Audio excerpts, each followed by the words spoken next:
আপনারা দেখছেন একুশে টেলিভিশন।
ভাইজান,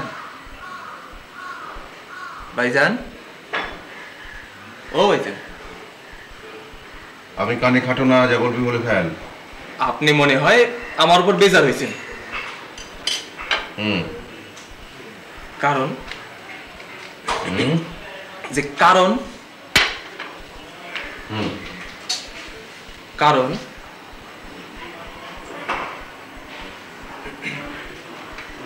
কারণ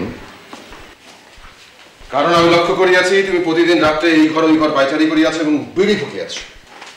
আপনি ধূমপান পছন্দ করেন না, বিষয়টা আমি জানি, কিন্তু নেশা বড় বাজে জিনিস ভাইজান। আচ্ছা, এবার মতন মাফ করে দেন, পরের বার আসবো যখন তখন আর এসব করবো না। তুমি কি করিবা না করিবা তাহা তোমার ব্যাপার, তবে আমি খুশি হব তুমি যদি ঘন ঘন ঢাকা আসা বন্ধ করো। কারণ কারণ ঘন ঘন ঢাকা আসার পেছনে তোমার কোনো যুক্তিসঙ্গত কারণ নেই। বলেন কি ভাইজান? ভাবিজান আমার এত আদর করে, আপনি আমার এত পছন্দ করেন। আমি তোমাকে পছন্দ করি, সেটা তোমাকে কে বলেছে? না মানে আপনি যদি আমার পছন্দ নাই করবেন, তাহলে আপনারা দেখার জন্য আমার অন্তরটা এরকম আনসান আনসান করবে কেন? বাহ বাহ বাহ বাহ, বেশ যুক্তিসঙ্গত যুক্তি, একেবারে মিউজিক্যাল, সঙ্গীতের মতো। হাসেম, তুমি এখন এখানে দাঁড়িয়ে কি করছো? কি বলেছে আমি তোমাকে? বলেছেন ভাইজানকে আসি বলে চলে যেতে। তো একেবারে সাদা মাটা আসি বলে যাই কেমনে? ভদ্রতার একটা ব্যাপার আছে না। যাই, দরজাটা খুলে দিয়ে আসি। তৌরা বেগম, তুমি আর দাঁড়িয়ে আছো কেন? যাও, দরজায় গিয়ে ওয়ার্ম রিসেপশন মানে উষ্ণ অভিনন্দন জানিয়ে অতিথিকে ভিতরে নিয়ে এসো। মেহমান নাকি এসছে তুমি জানো? রিজুরও তো আসার সময় হলো। এলেই ভালো, নইলে সব কালো। সবকিছু নিয়ে মাথা গরম না করে যাও, বাথরুমে গিয়ে মাথায় পানি ঢালাবে। ওই যে আরে মিরার নিয়ে আছে বাড়িতে বুঝি? হ্যাঁ, তা তুমি আসলা কবে? তা মঙ্গলে মঙ্গলে 8 দিন। আসো আসো, ভিতরে আসো। কি ব্যাপার? ভাইজান একটা চাকরি তদবির করে দেবো গেছিল, সেই জন্য আসলাম। আসছো, বড় ভালো করছো। কয়টা দিন বেড়ায় যাও, তোমার দেখে তো আমারও কয়টা দিন বেড়ায় যেতে ইচ্ছে হইতেছে। তাহলে থাকো, থাইকা যাও কয়টা দিন। কে থাকবে? না না, কেউ না, আমি যাইতেছি, আমি যাইতেছি মিরার নিয়ে। বেয়াদব, যাবার সময় একটা সালাম পর্যন্ত দিয়ে গেল না। জি ভাইজান, আসসালামু আলাইকুম। তোরা তোরা দেখো তো আমার গোসলের পানিটা গরম হলো কিনা। তোমার তোমার চাকরির তদবির আমি করব না। আসসালামু আলাইকুম বলছি তো। আমি তোমাকে কি বলেছিলাম? আমি তোমাকে বলেছিলাম আমি তোমার চাকরির জন্য সাধ্যমতো চেষ্টা করব। জি জি। এবং চাকরি হলে তোমাকে চিঠি দিয়ে খবর দেব, বলি নাই? জি বলেছেন তো। বাইকতে ভালো লাগে না, কামাই রোজগার নাই, সবাই জানি কেমন কেমন চোখে চায়। সবাই যদি কেমন কেমন চোখে চায়, তা তুমিও তাদের চোখে চোখ রেখে কেমন কেমন করে চাইবে?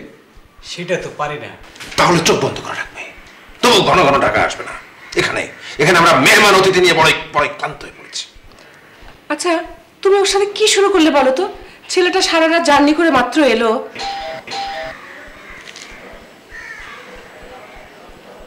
এসে গেছে আরেকজন। যাও তোহরা বেগম, যাও, অভিনন্দন জানিয়ে ভেতরে নিয়ে এসো। তুমি না দিন দিন সত্যি অসুস্থ হয়ে পড়ছো। হ্যাঁ, এই অসুস্থতার নাম গেস্টোফোবিয়া। আপনার কি অসুখ করছে বললেন ভাইজান? গেস্টোফোবিয়া। তা তুমি জেনে কি করবে? তুমি জানি কি করবে? যাও যাও, আপনার কাছে যাও। জি। তোর এই রাত জায়গা কবে শেষ হবে বলতো? তোর এই বিধ্বস্ত চেহারা দেখতে তো আমার আর ভালো লাগে না। ডাক্তারদের রাত জাগতেই হয় মা, সারা জীবন। আর বিধ্বস্ত চেহারার কথা বলছো, ওই ঘুমোলে ঠিক হয়ে যাবে। এই নাও তোমার আর এক মেহমান। দেখো এ পুত্র, তেরা কথায় তোমার মায়ের আমাকে ঘা দেবার চেষ্টা। লাভ নেই, ওসব তেরা কথায় আমার কিছুই হবে না। আমি এত সহজে ঘায়েল হবার লোক না। আর হলেই বা কি, ঘা সারাবার ওষুধ তো আমার জানা আছেই। রাইট, গোসল করে আস। এসেই ডাক্তারি, সারা রাত ডাক্তারি করে হয়নি না? যা তাড়াতাড়ি গোসল সেরে আয়, নাস্তা দিচ্ছি। আমি আসছি মা। বাবা, নাস্তা টেবিলে। আরে মিরান আঙ্কেল, কি খবর? না আঙ্কেল, বেকার খবর কি কেউ রাখে? সারা রাত জার্নি করে এসেছো, এখন ব্যাগ ট্যাগ রেখে টেবিলে এসো, টেবিলে বসে সব কথা বলবো। ওকে, তাই তুমি কিন্তু ভাইজানরে বইলু কি যেন বলবো? চাকরির কথা। ও ডোন্ট ওয়ারি, আমি বলবো।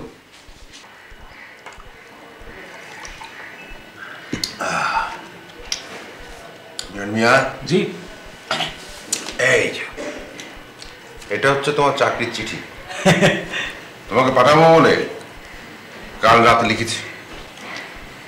এটাতে কোথায়, কবে, কখন, কার সাথে, কিভাবে চাকরির জন্য দেখা করতে হবে, ডিটেলস লেখা আছে। সত্য ভাইজান? দেন দেখি। এটা আমি এখন বাজারে যাওয়ার সময় নিজে হাতে পোস্ট করে দিয়ে যাব।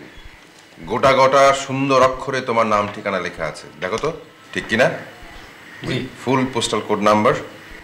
এটা ডাক বিভাগ খুব দ্রুতই তোমার ওখানে পৌঁছে দেবে। বড়জোর 2 দিন। কিন্তু আমি তো এইখানে। কিন্তু তোমার তো এখানে থাকার কথা নয়, তোমার তো গ্রামে থাকার কথা। জি, তা সত্য। তাহলে তুমি বাড়ি চলে যাও, বাড়ি গিয়ে চিঠি পাবে, চিঠি পেয়ে ভালো করে পড়বে, এবং চিঠি পেয়ে পড়ে আবার ঢাকা চলে আসবে। জি। হ্যাঁ, এটা হচ্ছে তোমার শাস্তি। আচ্ছা, তুমি কি শুরু করলে বলো তো? চিঠিটা ওর হাতে দিয়ে দিলেই তো হয়। ও আমার কথার উপরে রিলাই করতে পারেনি, আস্থা নেই, তাই ওর শাস্তি হওয়া উচিত। কি ব্যাপার বাবা, কাকে শাস্তি দিচ্ছ? দেখ না রিজু, তোর বাবার কাণ্ডটা। উনি মিরানের একটা চাকরি ঠিক করেছেন, আর সেটা ওকে জানিয়ে একটা চিঠি লিখেছেন। এদিকে মিরান তো আজই এসে পড়েছে, কিন্তু উনি চিঠিটা ওকে দেবেন না, দেবেন পোস্ট করে। ওকে বাড়ি ফিরে যেতে হবে, তারপরে সেই চিঠি নিয়ে আবার ঢাকায় আসতে হবে। হ্যাঁ, তাকে তাই করতে হবে। ও কেন আমার উপর রিলাই করতে পারলো না, কেন আমার দায়িত্ববোধ সম্পর্কে সন্দেহ আছে, এটা আমি মেনে নিতে পারবো না। আমি বুঝেছি। কি ব্যাপার মিরান আঙ্কেল, এটা কি তুমি ঠিক করেছো? জি। জি না, তুমি যা করেছো সেটার জন্য তোমার শাস্তি হওয়া উচিত। তুমি কি বলো মা? তুইও তো দেখছি তোর বাবার মতোই। আমি বরাবরই বাবার পক্ষে, বাপ কা বেটা, তাই না বাবা? কিন্তু বাবা, মিরান আঙ্কেলকে এবারের মতো বোধহয় ক্ষমা করে দেওয়া যায়। মানে আমি কথাটা বলছি এই কারণে যে, যেহেতু চিঠিটা ডাকযোগে মিরান আঙ্কেলের কাছে যায়নি, মানে মিরান আঙ্কেলকে ক্ষমা করে দেওয়ার ক্ষমতাটা তো তোমার রয়ে যাচ্ছে। তাই বলছিলাম কি বাবা, এবারের মতো তুমি মিরান আঙ্কেলকে ক্ষমাই করে দাও। ক্ষমতা প্রদর্শন না করে ক্ষমা করাটাই হচ্ছে মহত্বের লক্ষণ। কিন্তু ও কি ক্ষমা পাওয়ার যোগ্য? তা যোগ্য। তুমি কি বলো মা? ক্ষমা জিনিসটা কি তোর বাবার মধ্যে আছে? কি নেই? দেখতে চাও? দেখতে চাও? তবে দেখো, যাও মেয়েটা, তোমাকে আমি ক্ষমা করে দিলাম। হলো? পারলাম? আছে? দেখলে তো? এই নাও, আজকেই তুমি চিঠিটা নিয়ে আজকেই তুমি আসিফ সাহেবের সঙ্গে দেখা করবে। সম্ভবত কালকেই তোমাকে জয়েন করতে হবে। আর শোনো, চাকরি পাওয়ার পর এই বাড়িতে তুমি 2 দিন থাকতে পারবে, অনলি 2 days, তার বেশি নয়। আমি তোমাকে ওই আসিফ সাহেবকে বলে দেবো, তোমার অ্যাডভান্সের ব্যবস্থা হবে, আর তোমার জন্য আমি একটা মেস ঠিক করে দেবো। জি আচ্ছা, আপনাকে অশেষ ধন্যবাদ ভাইজান। এবারে বলো পুত্র, তোমার বিবাহের কদ্দূর কি করলে? নাকি পুত্রের জন্য পাত্রী খুঁজতে পিতাকেই উদ্যোগ গ্রহণ করতে হবে? হবে বাবা, খুব শিগগিরই হয়ে যাবে। আর কটা দিন সবুর করো রোশন। আর সবুর করা সম্ভব না।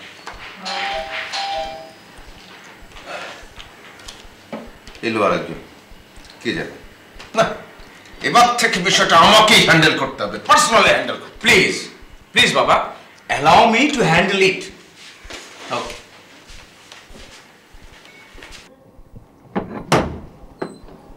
আসসালামু আলাইকুম। ওয়ালাইকুম আসসালাম। এটা কি আকবর সাহেবের বাসা? জি, আমরা মানে আকবর সাহেব আমার স্ত্রীর বড় ভাই। মানে আকবর সাহেব আমার মামা হন আর ইনি আমার বাবা। আপনি ভাজন কান্দার খন্দকার পুপা? হ্যাঁ। আর তুমি মানে আপনি রুনি? আসুন আসুন, ভেতরে আসুন। বাবা দেখো কে এসেছে। আমি আর কিছু দেখতে চাই না, এবার আমাকেই বলতে হবে। বাবা, ভাজন কান্দার খন্দকার ফুপা এসেছেন। আসসালামু আলাইকুম ভাইজান। আসসালামু আলাইকুম। আরে খন্দকার, তুমি এতকাল পরে কি অবস্থা তোমার? হ্যাঁ, তুই কে রে? তুই রুনি? হ্যাঁ, এত বড় রেজু মা, তুমি চিনতে পারছো রুনিকে? চিনবো না কেন? এসো মা, আমার কাছে এসো। যা। মামিকে মনে আছে? বসো। খন্দকার, ভালো হলো, আমি তো একটু বাইরে যাচ্ছিলাম, ওই একবারে বাজার করে ফিরবো, পরে কথা হবে তোমার সাথে। ঠিক আছে। হ্যাঁ, আচ্ছা। রিজু জি, তুমি কিন্তু ঠিক মতো ঘুমিয়ে বাবা। এই তোমরা তো জানো না খন্দকার, আমাদের রিজু ডাক্তারি পাস করেছে, ইন্টার্নি করছে। কাল সারা রাত ঘুমায়নি, সারা রাত ডিউটি করেছে। বাবা, তোমার দেরি হয়ে যাচ্ছে। ও হ্যাঁ হ্যাঁ হ্যাঁ, আমি যাচ্ছি। যাইনি রুনি, পরে কথা হবে। কি যে ঝামেলা আছে রে মা, চলি খন্দকার।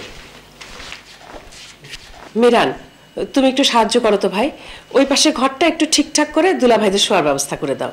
আমি কোথায় থাকবো ভাবি? তোমার ব্যবস্থা আমি পরে দেখব, যাও তো তুমি এখন। নো চিন্তা মেরান আঙ্কেল, তুমি আর আমি আমার ঘরে। আমরা এসে বোধহয় তোমাদের খুব ঝামেলায় ফেলে দিলাম। না না, ঝামেলার কি আছে? আপনারা আগে বিশ্রাম করুন, পরে আপনাদের সাথে কথা হবে, কেমন? মিরান গা তোলো মিরান গা তোলো, ইরে তোমার মুরগি নিল শিয়ালে, তোমার মুরগি নিল খাটাসে, তোমার মুরগি নিল চোরে। মিরান গা তোলো মিরান গা মিরান, মিরান দরজাটা খোলো। জি, খুলতাছি।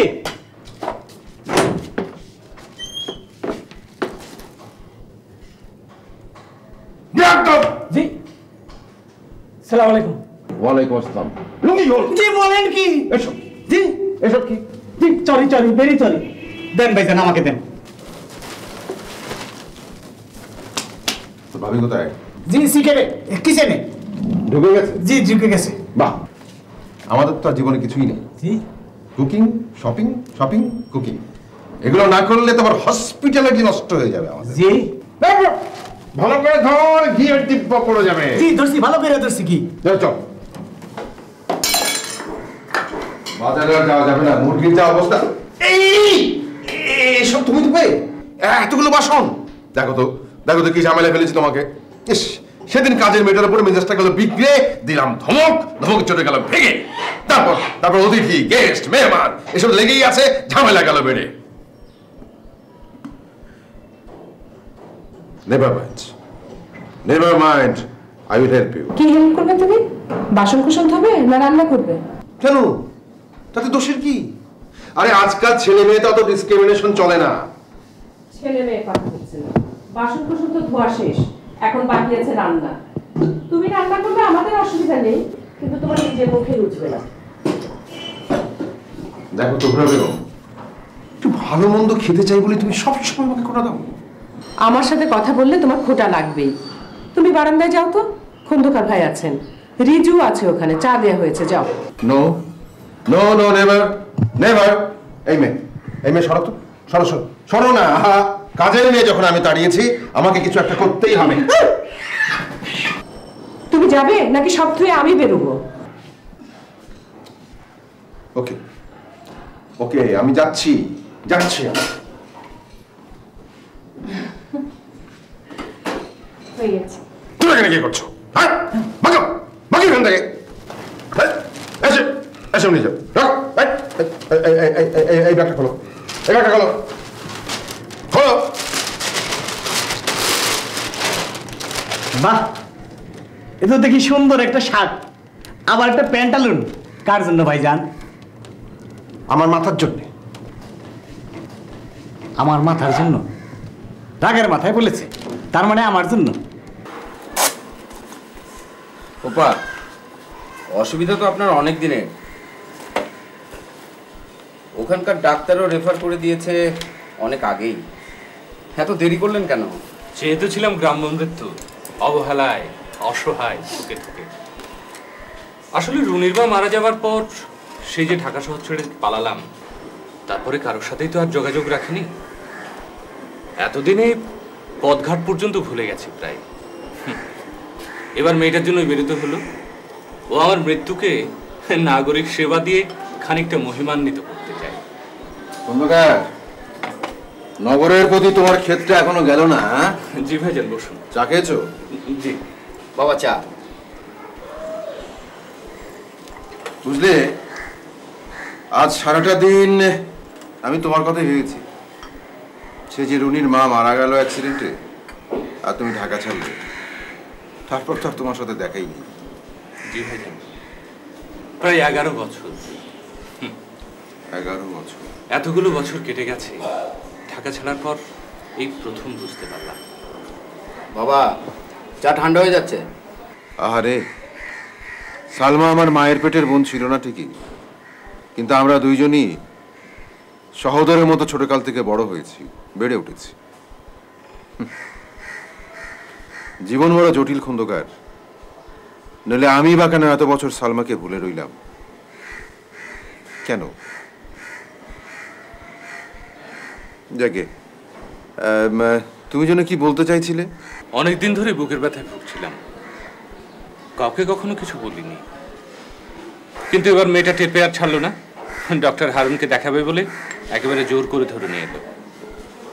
কিন্তু সমস্যাটা কি? সমস্যাটা তো আর শরীরে নয় ভাইজান, সমস্যাটা মনে। অবশ্য এখানে আসার পর মনে হচ্ছে ভালোই হয়েছে। আপনার সাথে দেখা হওয়াটা আমার খুব প্রয়োজন ছিল। আমার সঙ্গে? বাবা, আমি উঠি। পোপা, দেখি আমি কালকের মধ্যেই হারুন স্যারের সাথে একটা অ্যাপয়েন্টমেন্ট করতে পারি কিনা। এসে এসেই তোমাদের খুব ঝামেলায় ফেলে দেবেন বাবা। না পোপা, এটা কোনো ঝামেলাই নয়। বাবা উঠি। ঘুমটুম হয়েছিল তো রে? হ্যাঁ, পুরোপুরি। Okay okay, bye my sir. By.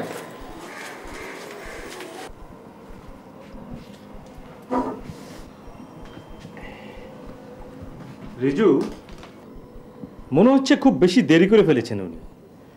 Anyway, ওসিজি আর ইসিজিটা করিয়ে নাও, তারপর সম্ভব হলে রাতেই রিপোর্টটা নিয়ে আমার সঙ্গে একবার দেখা করো। ঠিক আছে স্যার, আপনি ব্যবস্থা নিন। আমরা তাহলে এখন আসি। ওকে, সি ইউ।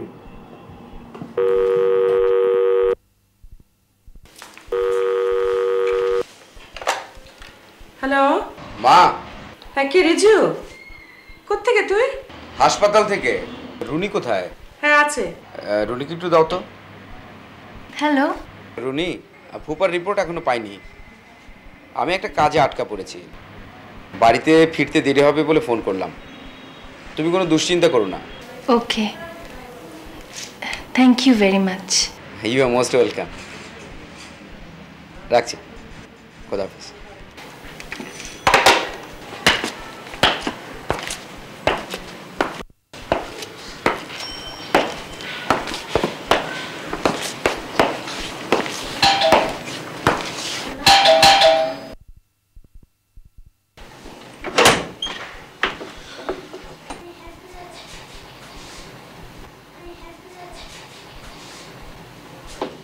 সরি। বাড়ি ভুল করা নাই, ভুল করছে আমার চিনতে। মিরান আঙ্কেল, কি ব্যাপার? আগে কামিং, পরে ব্যাপার বলতেছি। ভিতরে ঢোকো। এসো এসো। তোমার এত দেরি হলো কেন? আরে আস্তে আস্তে, বাবা ঘুমিয়েছে। আর 2 ঘন্টা আগে। তোমার দেরি দেখা আমি সব ঢেকে রাখছি, খাওন দাও। তুমি খেয়েছো? না, টেনশনে খাইতে পারে নাই। যাও তুমি তাড়াতাড়ি হাত মুখ ধুয়ে এসো, আমি খাবার খুঁজতেছি। যাও।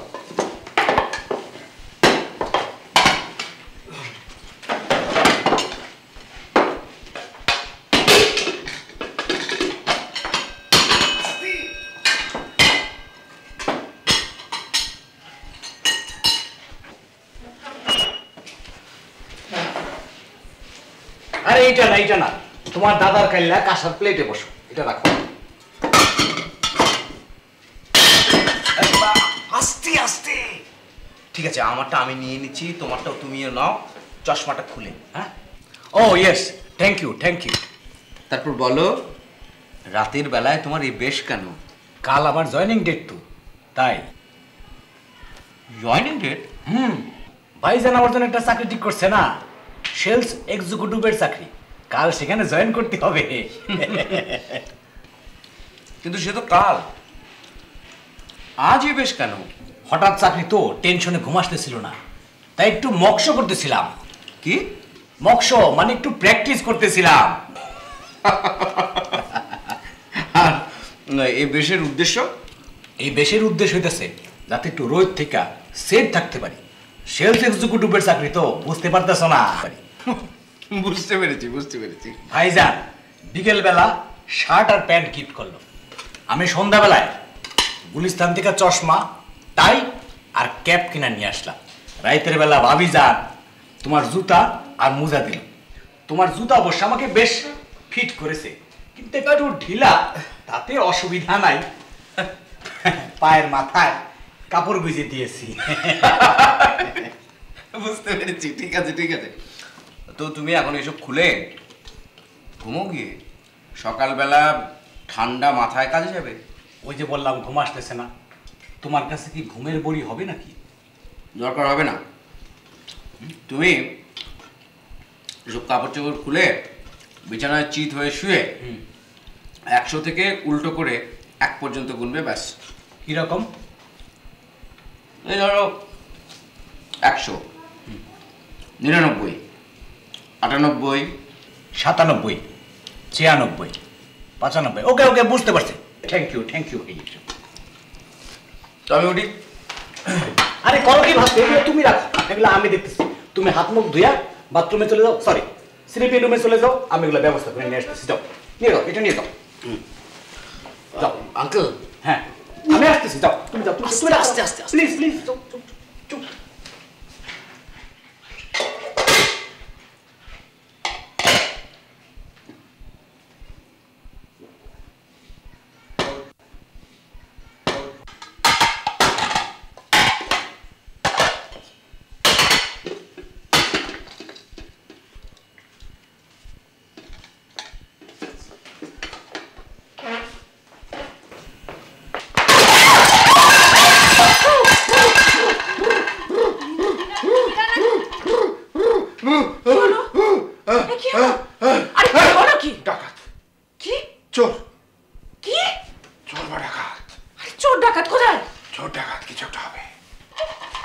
কি হয়েছে আঙ্কেল?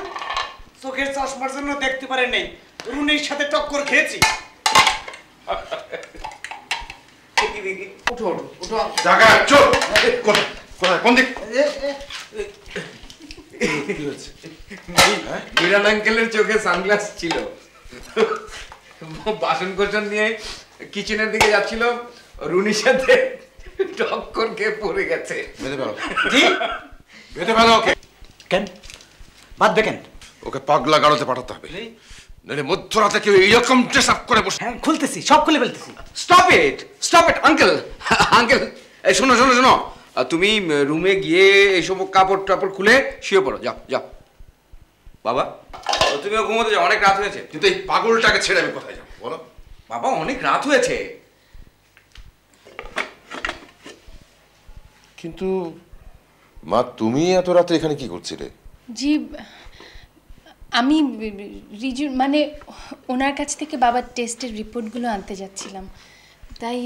ও আচ্ছা আচ্ছা আচ্ছা, ঠিক আছে, তোমরা যে যার ঘরে চলে যাও, কাল সকালে সব শোনা যাবে।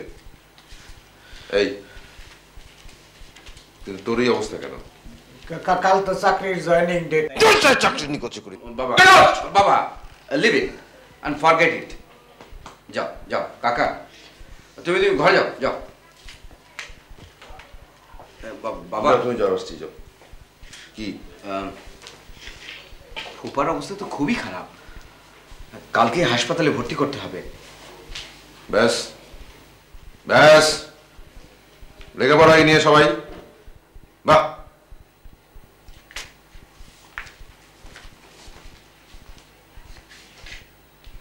দেখি বাবা একটু দেখি ফুপা একটু।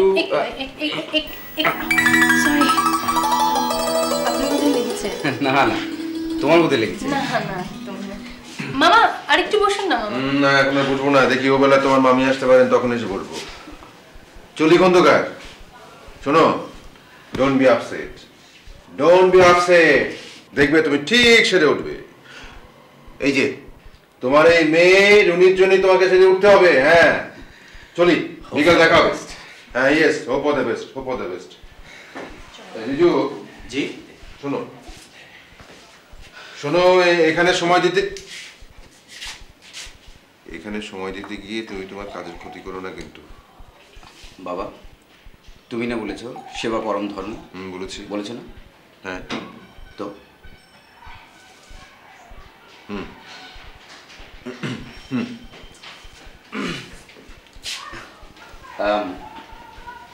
Rooney G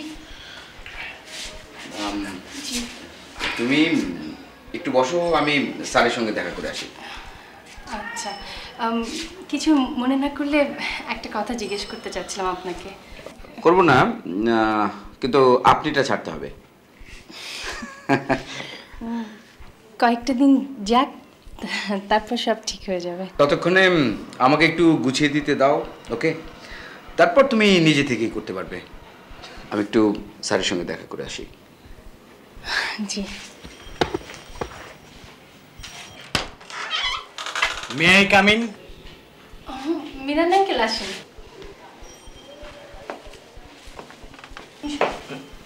thank you. কেমন এখন শরীরটা, এখন কেমন বোধ করতেছেন দুলাভাই? শরীরের ভালো মন্দ এখন আর খুব ভালো মতো টের পাই না মিরান। এই আছে, কিন্তু তুমি আবার এসব কেন নিয়ে এসেছো বলো তো? কাল চাকরিতে জয়েন করলাম, আইজানের বদৌলতে অ্যাডভান্স পেলাম, ভাবলাম নিয়ে যাই।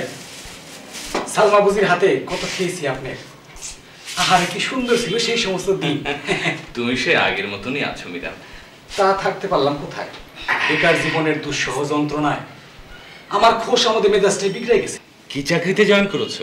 Sales executive. পদের নাম শুনে মনে হইতে পারে টেবিল, চেয়ার, এসি, টেলিফোন, ফক্কা। 3 চাকার ভ্যানে চড়া, অবশ্য আমাকে চালাতে হয় না। কোম্পানির মাল দোকানে দোকানে ডেলিভারি দিই। ড্রেস দেখে বুঝতে পারতেছেন না? আরে লেগে থাকো, ইনশাল্লাহ উন্নতি হবে। অকালে কোনো কিছুর উন্নতি হয় না, লেগে থাকলেও উন্নতি হয় না। তবে আপনি যখন বললেন আমি লেগে থাকবো, আপনারা দেখে খুব খুশি লাগতেছে, ইচ্ছা হইতেছে 2টা বুকডন দেই। কি ব্যাপার ভাবি, তুমি হাসিতেছো কেন? ছোটবেলার কথা মনে পড়লো তো তাই। কি কথা? আপনি যেবার ম্যাট্রিক পাস করেছিলেন, 6 বারের মাথায়। হ্যাঁ, যেবার ম্যাট্রিক পাস করলেন সেবার আমাদের বাড়িতে ছিলেন, মনে আছে? খুশির চোটে বুক ডাউন দিতে গিয়ে আপনার কাঁধে ব্যথা হয়েছিল, তাই না বাবা? হ্যাঁ রে, সেই বুকের ব্যথাটা এখনো চিনচিন করে, কিন্তু সেই কথা তুমি মনে রাখলা কেমনে? তুমি তো তখন এইটুকুন। কত কথা যে মনে রেখেছো, তোমার কথা, রিজুর কথা, হাশেমের কথা, অবশ্য মার কথা খুব বলেও। বাবা, সালমা বুজির কথা আমারও খুব মনে পড়ে। ওহ, আসি দুলাভাই, আবুর ভাইজান আবার আইসে পড়বে। তার মন তো খেনে ভালো, খেনে কালো। এখন আবার কোন ধরনের মন নিয়ে আসতেছে কে জানে। তাহলে আসি দুলাভাই, আসসালামু আলাইকুম। বাবা বাবা মিরান আঙ্কেল কি হলো তোর? বাবা খুব বেশি ব্যথা করছে বাবা না কিছু তুমি থাকো, আমি ডাক্তার নিয়ে আসতেছি। বাবা কিছু না ঠিক আছে।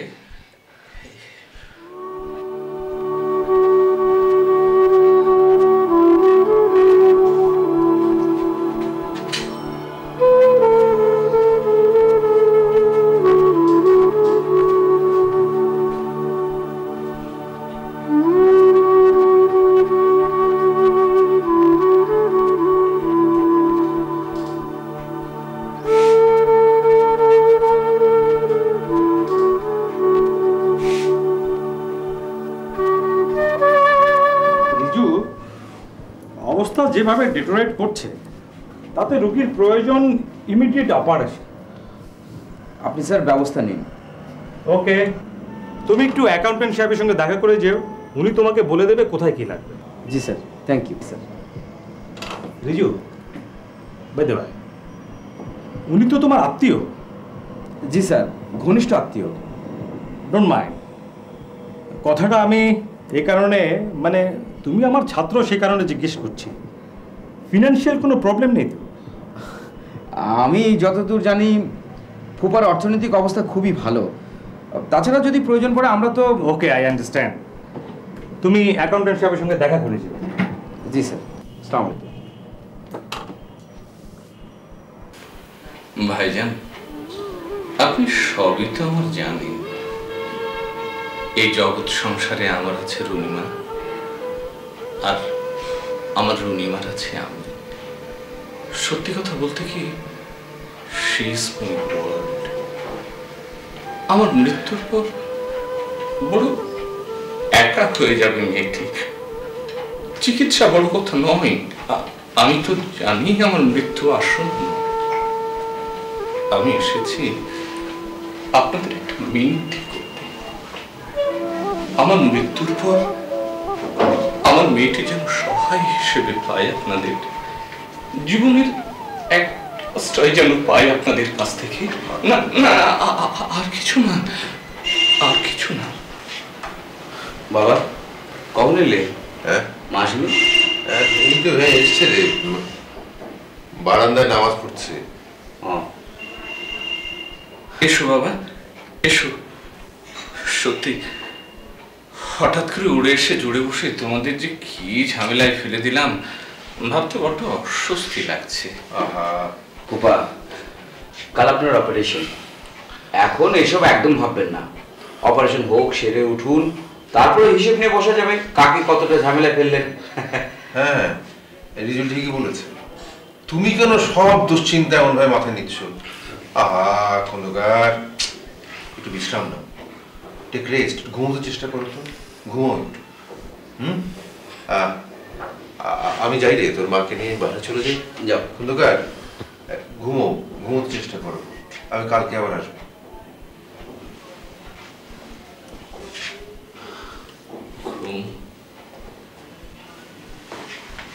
কিন্তু ঘুম যে কিছুতেই আসে না।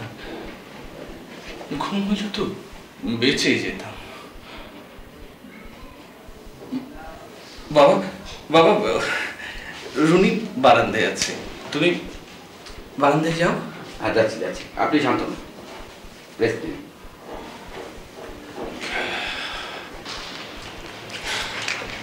রুনি, আপনি আপনি কখন এলেন? তুমি এখানে যে ভেতরে গার্জিয়ানরা আমার সামনে কথা বলতে খুব উসখুস করছে, তাই এই বাইরে এসে দাঁড়ালাম। বুঝলাম। কি বুঝলেন? বড় হয়েছ।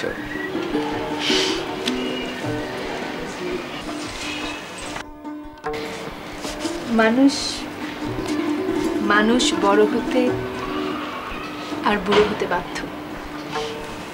তবুও অবাক না হয়ে আর বিমর্ষ না হয়ে পারছি না। কেন কেন? অবাক হচ্ছে এই কারণে যে সেদিনের সেই এতটুকুন রুনি কেমন করে সব কিছু নিজের মতো গুছিয়ে নিল। আর বিমর্ষ কেন? আমার যা করা উচিত ছিল তার কিছুই করতে পারলাম না, সেজন্য। এমনিতেই আপনি আমাদের জন্য যা করেছেন তার ঋণই তো কোনোদিন শোধ করতে পারবো না। এর চেয়ে বেশি সময় আমি আপনার কাছ থেকে নিতেও চাই না।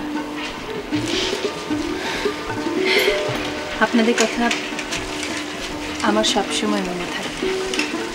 এবার না এলে কি ভুলে যেতে, অথবা একদমই ভুলে গিয়েছিল আমাদের কথা?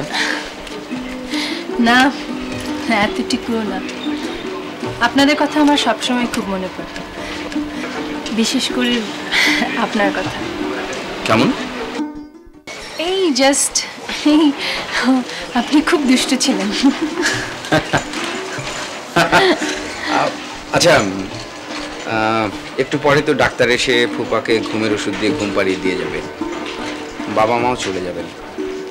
তখন তোমার একা একা কি করে সময় কাটবে? কেটে যাবে। আমি কি কিছু সময় দেবো তোমাকে? না না না, প্লিজ। আপনার পড়াশোনা আছে আর অন্যান্য অনেক কাজও তো রয়েছে। আমাকে অবশ্য একটু লাইব্রেরিতে যেতে হবে।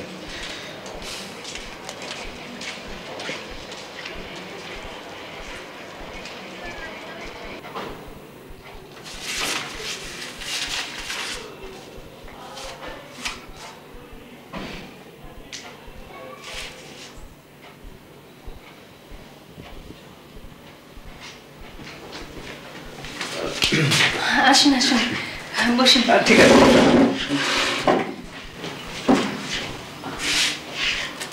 আর কোনো অসুবিধা হয়েছিল কি? না, লাইব্রেরি থেকে আসলাম, ভাবলাম একটু দেখে যাই কি অবস্থা। Thank you very much. আপনি খুব কষ্ট করছেন।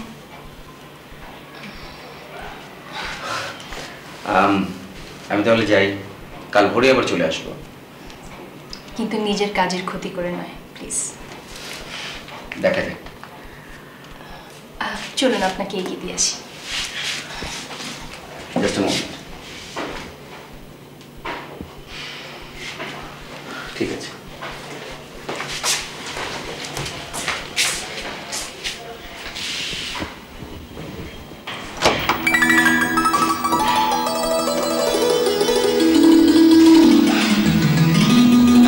সরি। It's okay.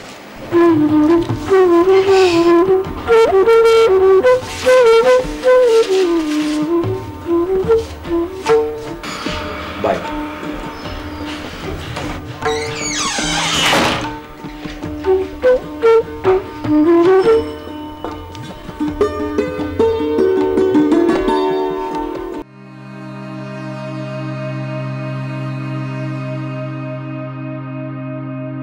সরি জিজু।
খন্দকার ভাইয়ের সাথে যোগাযোগ ছিল না, সে একরকম ছিল। এত বছর পরে কেনই পাশে শেষ সময় এলেন, আবার মায়া বাড়িয়ে হুট করে চলেও গেলেন। মেয়েটার এখন কি যে হবে। আমাদের বাড়িতে যারা আসেন তারা তো সবাই আমাদেরকে আপন মনে করে আসেন। আমরা তো কাউকে চলে যেতে বলতেও পারি না, ফেলেও দিতে পারি না। রুনি আছে, এই যে হাসে মাসে করিম ভাই আসেন, মিরান আছে, মিরান থাকবে। থাকবে মানে? হ্যাঁ, এই বাড়িতে এমনিতে সারাক্ষণ মেহমান অতিথিতে গিজগিজ করছে। বড় মেয়ে নূরজাহান লিখেছে সে এসে 1 মাস থাকবে। মেজো মেয়ে লিখেছে সে আসবে তার স্বামীর চাকরির প্রমোশনে তদবির করতে। রুনি আছে, থাক, তাকে নিয়ে আমার কোনো মাথা ব্যথা নেই। বাপ মা মরা মেয়ে কোথায় যাবে কি করবে, কিন্তু কিন্তু ও থাকবে কেন? ও ভেবেছে কি? হ্যাঁ, তুমি চিৎকার করছো কেন? চিৎকার করবো না তবে কি মুখে স্কচ টেপ মেরে বসে থাকবো? হ্যাঁ, তোমার মেয়ে এতদিন পর বাপের বাড়ি আসছে, সে তার স্বামী পুত্র কন্যা নিয়ে কোথায় থাকবে শুনি? না না না না, এটা আমি মেনে নিতে পারি না। এর একটা ব্যবস্থা আমাকে করতেই হবে, করতেই হবে। ওই মিরানকে আমি, মিরান দেখো দেখো, এই ঘরেই কিন্তু আছে, কিন্তু উত্তর নিচ্ছে না, আসছে না। বলো তুমি। বাবা, এই যে এই যে জিজ্ঞেস, বসো বসো, তোমাকে আমার দরকার আছে। বাবা, এসব কি হচ্ছে? কি হচ্ছে বুঝতে পারছো না? যে এই বাড়িতে আসছে তারই একটি পার্মানেন্ট হয়ে যাওয়ার টেন্ডেন্সি দেখা দিচ্ছে। কিন্তু তুমি চিৎকার করতে এর কোনো সমাধান করতে পারবে না। চলো আমরা সবাই মিলে বসে ঠান্ডা মাথায় এটা নিয়ে আলোচনা করি। তোমাদের ঠান্ডা মাথার ষড়যন্ত্র, হ্যাঁ হ্যাঁ, আমি এটাকে ষড়যন্ত্রই বলবো, কনস্পিরেসি। এবং তোমাদের কনস্পিরেসি যে সবসময় আমার বিরুদ্ধে যায় সেটা আমি বুঝে গেছি। না না না, আমি তোমাদের কোনো কথা শুনবো না। আমার ওই মিরানকেই চাই, মিরানকেই দরকার। মিরান, মিরান বাবা প্লিজ। রুনি আছে পাশের ঘরে। রুনি আছে তো কি হয়েছে? আরে রুনির ব্যাপারটা তো আমি মেনে নিয়েছি। মেনে নেইনি? বলো, ডাকো রুনিকে, ডাকো রুনিকে। Rooney, Rooney. বাবা বাবা বাবা, তুমি যদি এরকম করতে থাকো তাহলে আমি বাড়ি ছেড়ে চলে যাব। দেখলে দেখলে তোমার ছেলের কাণ্ড দেখলে? নিজের কাণ্ডটা একবার দেখো। ও, তুমি ওর দলে? শোনো, আমি একটা দারুণ কথা ভাবছি রুনিমাকে আমাদের কাছে রেখেই দেব। তা তো রাখবেই, অন্য কোনো কথা থাকলে বলো। রুনিকে আমাদের রিজুর বউ করে রাখবো। তাতে মেয়েটাও বেঁচে যায়, আর রিজুরও মনে হয় রুনিমাকে খুব পছন্দ হয়েছে। রাইট ইউ আর। আর এই নিদানের কালে মেয়েটাকে উদ্ধার করা তো আমাদের কর্তব্যও বটে। শোনো, তুমি বরং রিজুর সাথে কথাটা আলাপ করেই ফেলো। আজকেই করব।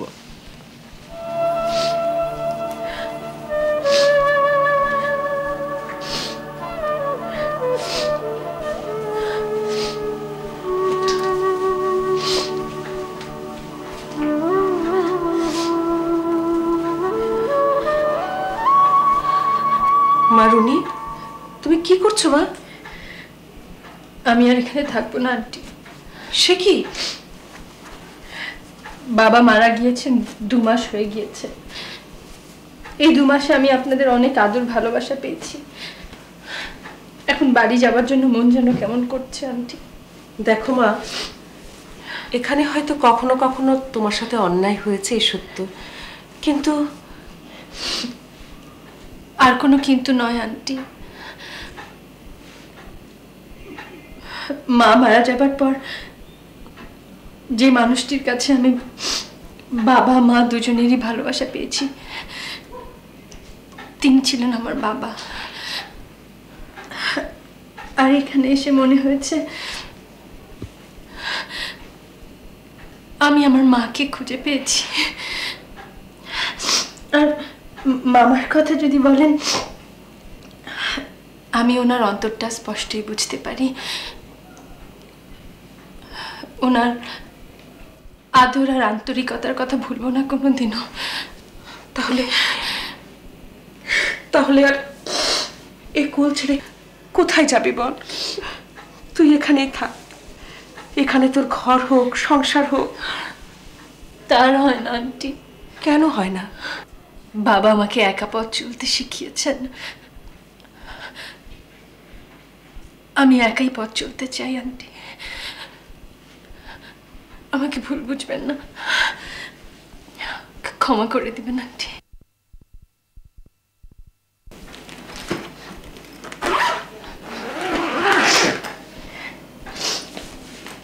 আসি আন্টি।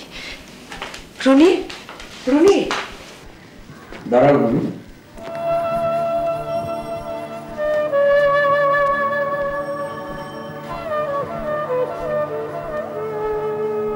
তোমার উপর অন্যায় করা হয়েছে এ কথা হয়তো সত্য, কিন্তু তাই বলে সবাই কি এরকম শাস্তি দেবে?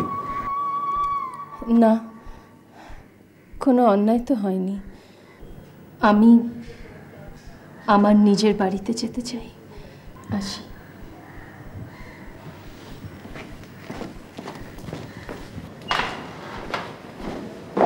ভাগিনী, আমি তোমার ব্যাগটা নিয়ে আসি।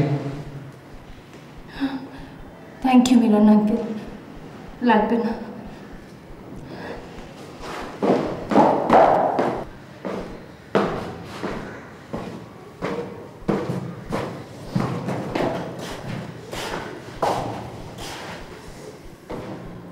তোমার নিজের বাড়িতে যাবে তুমি, নিজের দুপায়ে করে, কারো প্রসারিত হাতে রাখবে না হাত, সকলের সকল কাঁধ শূন্যই রবে এমন উজ্জ্বল চাঁদ, তবে ভেসে যাবে মেঘে, লুকোবে গভীর কালো মেঘের অন্ধকারে। আর এখানে তৃষ্ণার্ত চোখ, থরে থরে আশা, নিঃশব্দ সিক্ত উচ্ছ্বাস কেবলি, আর মর্মরে মর্মরিত অবিশ্রাম ভালোবাসা, কেবলই অস্থির, কেবলই এখানে ওখানে।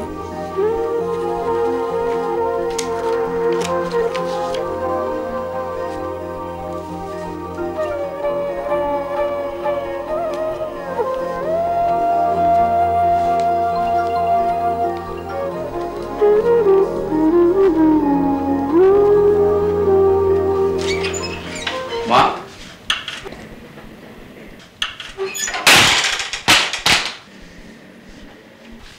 কি রে? মা আমি রুনিদের বাড়ি যাব। এখন? হ্যাঁ, এখনই।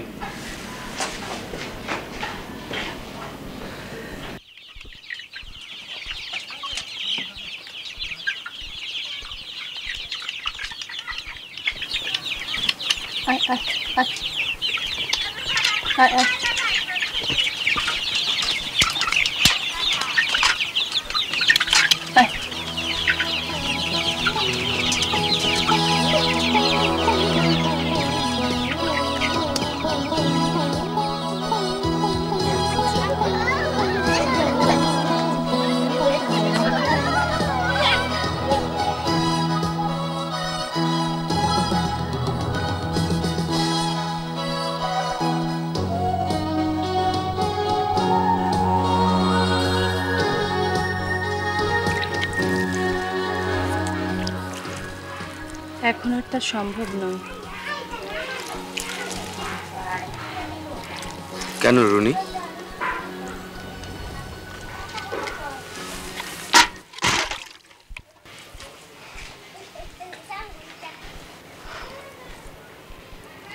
কারণ আমি এখন একা, আর সেজন্যই আপনারা সবাই। না রুনি, না, আমি তোমাকে বুঝতে পারি। আমাকে ক্ষমা করবেন। আমার অবস্থাটা যদি আমি তোমাকে বোঝাতে পারতাম, গত 2 মাস আমি যত দেখেছি তোমাকে মুগ্ধ হয়েছি, যত দেখেছি ভালোবেসেছি। রুনি, ফিরে চলো, চলো আমার সাথে।